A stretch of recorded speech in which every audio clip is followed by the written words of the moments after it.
नमस्कार मंडळी, हा ब्लॉग आहे पोळ्याच्या दिवशीचा। तर सगळ्यात आधी आपल्या सगळ्या शेतकरी बांधवांना बैलपोळ्याच्या खूप खूप शुभेच्छा। आणि जे शेतकरी आहेत, जे शेतकरी नाही आहेत, त्यांना सुद्धा खूप खूप शुभेच्छा। आणि कसं बैलपोळा म्हटलं, आपले बैल आपला जो कास्तकारी वर्ग, शेतकरी वर्ग रात्रंदिवस कबाड कष्ट करतो आणि शेतकऱ्यांच्या खांद्याला खांदा लावून आपला बैलसुद्धा कष्ट करतो आणि त्याच्या बरोबरीनेच घाम गाळतो। तर त्यांच्याप्रती आपण एक काय म्हणतात, आभार व्यक्त करण्यासाठी हा सण साजरा करतो असं म्हटलं तरी वावगं होणार नाही। तर आपण जरी शेती करत असलो नसलो तरीसुद्धा आपण शेतकरी आणि बैलांच्या जीवावरच खातो। ते राबतात, ते कष्ट करतात, म्हणूनच आपल्याला 2 वेळेचं जेवण मिळतं। आपण नोकरीवर आहो किंवा आपण शेती करत नाही, आपण पैशाने विकत घेतो, तरीसुद्धा ते कमावतात, ते घाम काढतात, ते कष्ट करतात, म्हणूनच आपण 2 वेळेचं जेवण जेवतो। तरीसुद्धा आपण कधी त्यांचा आभार मानत नाही किंवा त्यांना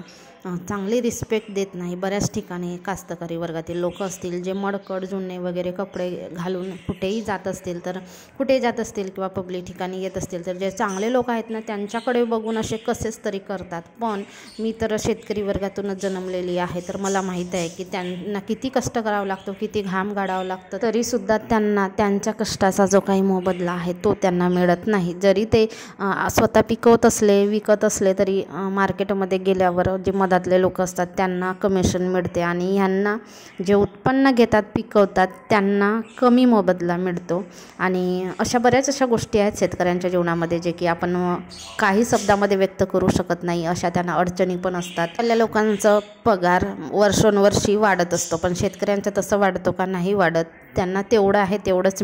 डाळ बघा मस्त अशी स्वच्छ धुवून दिली आणि पाणी गळू पण दिलं। धने घेतलेले आहेत, हिरव्या मिरच्या, कढीपत्ता, कांदा, कोथिंबीर वगैरे नाही आहे, तर जे आहे ते आता आपण वडे मिक्स करूया।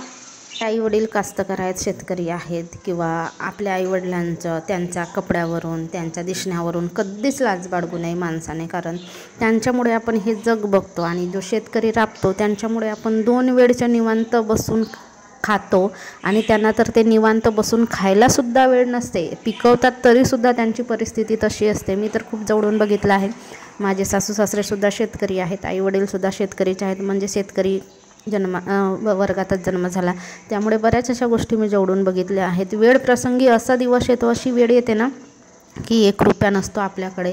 जर आपल्या पिकांवरतीच रोगराई झाली किंवा काही किडी मुंगी काहीतरी असा प्रॉब्लेम झाला, तर आपल्याकडे त्यावेळेससुद्धा 1 रुपया नसतो। त्यावेळेस घरातील जी स्त्री असते तिच्याकडे जे काही दागिने असतात ते गहाण ठेवून नंतर त्याच्यातून पैसे जे काही मिळतात त्या पैशातून ते औषधी विकत आणतात आणि आपल्या शेतीवरती त्या औषधांचा उपयोग करतात। असे प्रसंग असतात शेतकऱ्यांच्या जीवनामध्ये, म्हणजे मी जवळून बघितलं आहे। आमच्या पण वडिलांनी बऱ्याच वेळा असं केलं आहे, कारण त्यांच्याकडे नसतो पैसा। घरामध्ये धान्याच्या पोती भरलेल्या असतात, पण पैसा नसतो। तुम्ही किती लोक जा, वेळेवर ते उपवासी पाठवणार नाही तुम्हाला आणि खाली हाताने पण येऊ देणार नाही। 2-4 पायला बांधून पण देतील, 2 वेळचं चांगलं पोट भरून खायला देतील, चांगलं आपल्याला उपचार वगैरे करतील। तर शेतकऱ्यांसारखा, गरीब माणसासारखा दिलदार व्यक्ती ह्या जगामध्ये कोणीच नसेल, जे की ते माणसाला तर देतो, पण जमिनीमध्ये जे काही उगवतो, तर जमिनीमध्ये जेवढे काही राहणारे पशु पक्षी कीडक असतील त्यांचंसुद्धा पोट भरतो। मित्रांसाठी शेव बनवायला मी इथे बेसन पण थोडंसं भिजवून दिलं आणि वडेचं पण आता भिजवून झालेलं आहे आणि काढते पण आता। कसं ना, जरा घाई पण झालेली आहे, झोपली मी थोडीशी, तर माझ्या डोळाच लागला आणि लाईट पण गेली। बघा आता किती दृष्ट आहे ना, लाईट पण वेळेवर जाणार, असं होणार तसं होणार।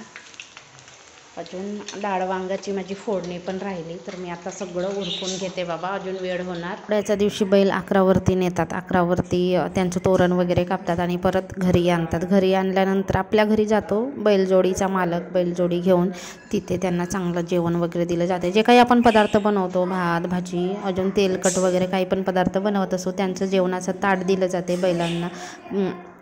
पाय धुवून टिक्का वगैरे, अक्षोभन वगैरे बैलांचं केलं जाते, बैलांच्या मालकाचं केलं जाते। ते केल्यानंतर परत मग आजूबाजूला जिकडे न्यायचं असेल तिकडे ते नेतात। तर आमच्या इथे बऱ्याच अशा जोड्या आल्या होत्या। मागच्या वर्षी तर फक्त 1च जोडी आली होती, म्हणजे त्या गावी जास्त बैलजोड्या नव्हत्या, पण ह्या भागामध्ये खूप बैलजोड्या आहेत, तर 10-12 तरी बैलजोड्या आल्या होत्या। मस्त अंधार पडेपर्यंत भरपूर अशा बैलजोड्या आल्या होत्या ना, असं वाटलं आम्हाला काही बैलपोळ्याच्या दिवशी आपल्या घरातील जी करती बाई असते ती उपवास करते आणि बैलांना जेवण दिल्यानंतरच, बैलांची पूजा केल्यानंतरच, जेवण दिल्यानंतरच मग तो स्वतः जेवलं जातं.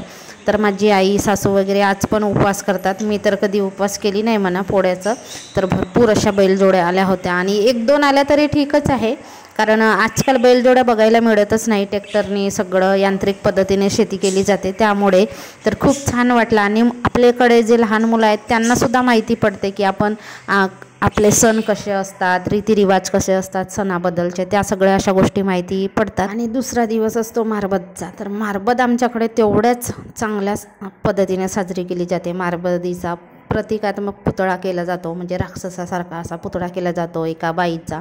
तर इथे बघू शकता तुम्ही. तर मारबत सकाळी नेतात, पहाटे 4, 4:30, 5 वाजेपासून, पहाटेपासूनच नेलं जातं. अंधारामध्ये म्हणजे मातीचे मारबत बनवतात, दिवा बनवतात, अशी मोठी अशी मसालसारखी थोडीशी असा दिवा बनवला जातो मारबतचा. आम्ही इथे केलं नाही, नाहीतर गावाला करतात. प्रत्येकांच्या घरामध्ये मातीचे बैल, मातीचे मारबत पहाटे उठूनच नेली जाते, घरातील रोगराई, इडा-पिडा टळण्यासाठी. आणि ह्या दिवसामध्ये कसे रोगराई, डास, किडे, मुंगे याचा प्रादुर्भाव असतोच, आपल्याकडे पसरलेले असतातच. तर तेच आपल्याला चावल्यावर रोगराई होऊ नये, त्यांची संख्या कमी व्हावे असं म्हणून मारबत बाहेर फेकली जाते. म्हणजे जे काही रोगराई असेल आपल्या घरामध्ये, आपल्या एरियामध्ये, ते रोगराई संपून जावी अशी म्हणून देवाकडे प्रार्थना केली जाते एका मारबतीच्या माध्यमातून. तर मारबतकडेच मारबत नेली, एक सकाळी पहिल्यांदा, दुसरी नेली आणि ही दुसरी होती. तर माझ्या मोबाईलमध्ये चार्जिंगच नव्हती आणि ह्या वेळेससुद्धा मी व्हिडिओ करायला गेली तर चार्जिंगच ढिस झाली. इथं खोसा, इथं खोसा. ह्या घरी नसत वरती नसत, स्लॅपच आहे. रुद्रांसाठी करून दिला डोसा. तर पहिला डोसा तर असा चिटकून गेला, व्यवस्थित झाला नाही. आता अजून करून देते.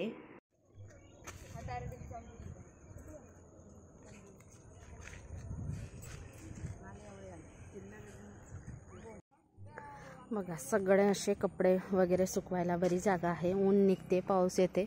मी पण आता थोडेसेच कपडे होते, अजून यांची आंघोळ वगैरे झाली नाही, तर ते आणले आहेत कपडे सुकवायला. आणि आभाळ बघा किती छान दिसतो आहे, कुठे ढग दिसत आहेत, कुठे ब्लू कलर दिसतो आहे. तर आता मी चालली खाली. आणि इथच्या पायऱ्यासुद्धा खूप छान आहेत, आपल्याला पाय वगैरे काही दुखत नाही चढायला वगैरे. इकडे घर आहेत ना रे, जाना मारबत. घेऊन जागे मारबत अशी खोसतात आमच्याकडे. ही जी सतावरी असते ना, हे याला महत्त्व आहे. आणि हे भेऱ्याचे पानं आहेत. आणि परत कशाचे पानं असतात, भेलाऊचे पानं असतात, चाराचे पानं असतात, जे की आरोग्यदृष्ट्या खूप छान असतात, म्हणजे महत्त्व आहे त्याचं, म्हणूनच त्या पानाचा उपयोग केला जातो. जे ह्या दिवसामध्ये रोगराई, डासं वगैरे असतात ते सगळे निघून जातात असं म्हटलं जातं म्हणून. आणि आमचे आदिवासी लोक कसे आहेत, प्रकृतीपूजक आहेत, निसर्गपूजक आहेत, त्यामुळे त्यांना तर खूप छान पद्धतीने एक सण आणि उत्साहामध्येच पोळ्याचा सण साजरा केला जातो. पोळा, मारबत. पोळ्याच्या दिवशी गोडधोडाचं जेवण असते आणि मारबतच्या दिवशी मग नॉनव्हेज असते.